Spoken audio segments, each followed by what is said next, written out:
World IBD day 19 मई पे awareness के लिए inflammatory bowel disease, ulcerative colitis और क्रोहन्स पे कम कॉमन होने की वजह से ये बीमारी इस देश में कम है, लेकिन धीरे धीरे बड़ी तेजी से बढ़ती हुई बीमारी है।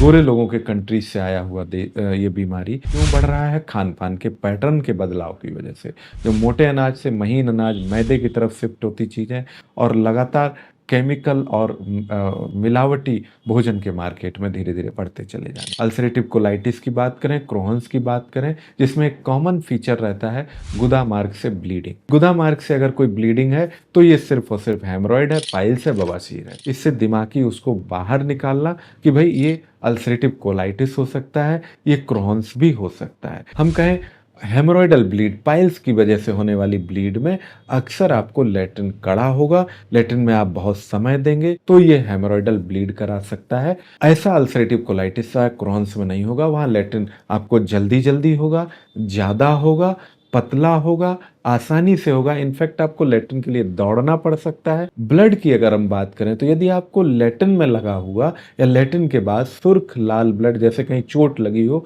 और बूंद बूंद करके सुर्ख लाल ब्लड आ रहा हो, यदि ऐसा ब्लड है तो ये हेमोरॉइडल पाइल्स की ब्लीडिंग हो सकती है।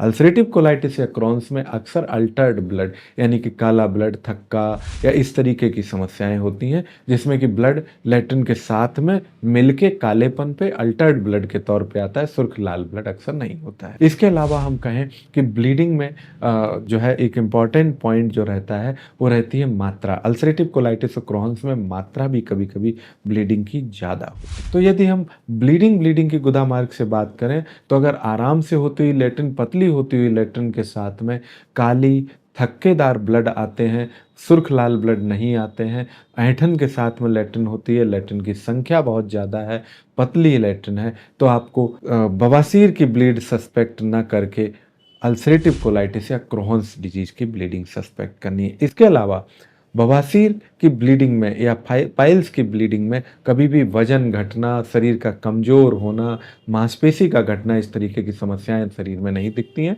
जबकि अल्सरेटिव कोलाइटिस और क्रोहन्स में इस तरीके की समस्याएं दिख सकती हैं। तो आइए आज इस वर्ल्ड आईबीडी डे पे हम ये सोचें, शपथ लें कि इस तरीके से हम लोगों को एजुकेट करें कि वो ब्लीडिंग को हर बारी वही बवासीर की ब्लीडिंग ना समझें। अल्सरेटिव कोलाइटिस और क्रोहन्स के बारे में भी ध्यान रखें। क्यों इम्पॉर्टेंट है इस बीमारियों को अलग करना? क्योंकि अल्सरेटिव कोलाइटिस और क्रोहन्स धीरे धीरे आपकी ब्लीडिंग कर करके ब्लड को घटा सकते हैं, प्रोटीन शरीर का कम कर सकते हैं, शरीर में सूजन करा सकते हैं, कमजोरी बढ़ा सकते हैं, अल्टीमेटली आंत में रुकावट, स्ट्रक्चर कर सकते हैं और कैंसर के निश्चित तौर से रिस्क हो सकते हैं। मैं doctor Indresh Dikshit, consultant gastroenterologist के तौर पर आवश्यकता गैस्ट्रो और गायनेक केयर में उपलब्ध हूँ।